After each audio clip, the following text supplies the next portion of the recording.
Pourquoi les objets connectés sont devenus le sujet à la mode en ce début d'année, alors qu'on avait déjà tous collectivement l'impression d'être hyper connectés?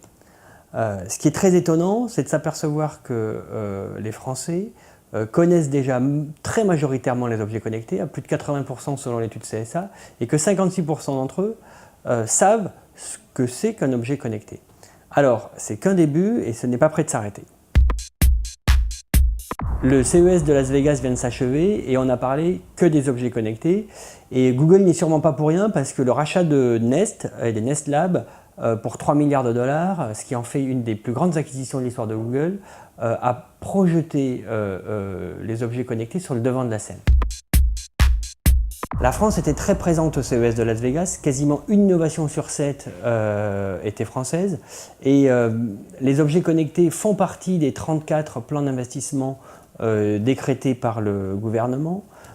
Une cité des objets connectés va bientôt voir le jour en France en 2014 et il est quasiment certain qu'on peut suivre Anne Lauvergeon qui dirige le plan d'innovation 2030 pour le gouvernement, que la France qui a raté le monde des smartphones et qui a raté le monde des applis ne ratera certainement pas le monde des objets connectés.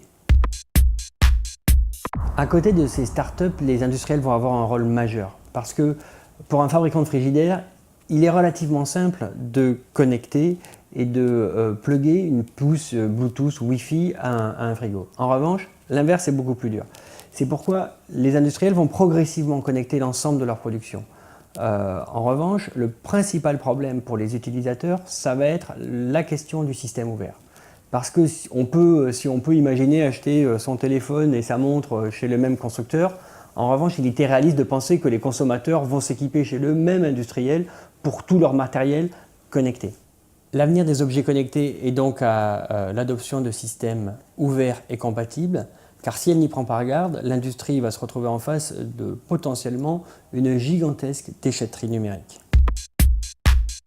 En fait, on peut dire que le marketing a montré la voie parce que après Nike et son Fuel Band, récompensé au Festival de Cannes, après Evian et sa goutte d'eau connectée qui a eu le Grand Prix Stratégie, la couche connectée qui a eu le Grand Prix au Festival de Courchevel, le marketing a parfaitement anticipé cette révolution et 2014 sera définitivement l'année des objets connectés.